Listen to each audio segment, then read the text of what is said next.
大家好，欢迎来到一点一滴小厨房。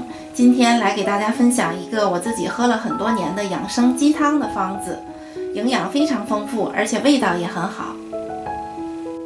除了基础食材，我又添加了一些药材，文字版的明细我会放在视频的最后。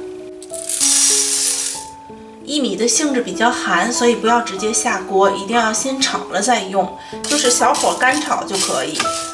炒到微微发黄就可以，不管是煮粥、煲汤都是一样的。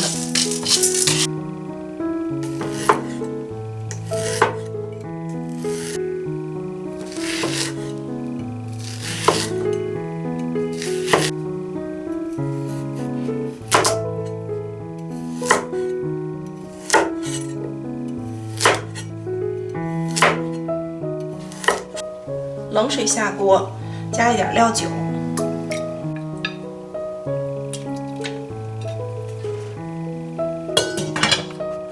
水开就可以捞出来了，不要过凉。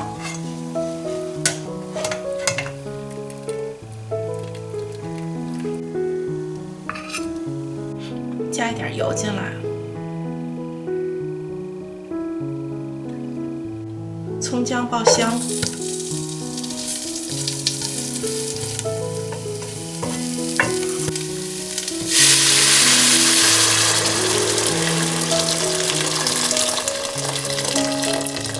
加开水，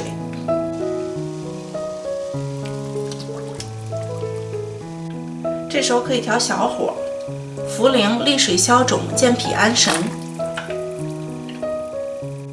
黄芪补气强心；甘草起到调和的作用；陈皮、薏米。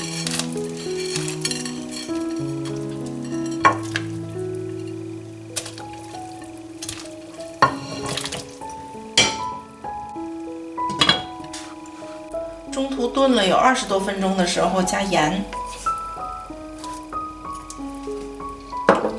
白胡椒粉，红枣和枸杞，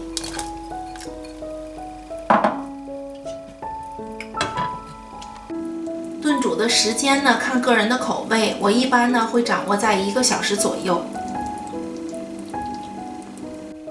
补血养颜，增强免疫力，尤其适合秋冬季节。如果你喜欢我的视频，别忘了订阅、加点赞、分享。感谢大家收看，我们下期再见。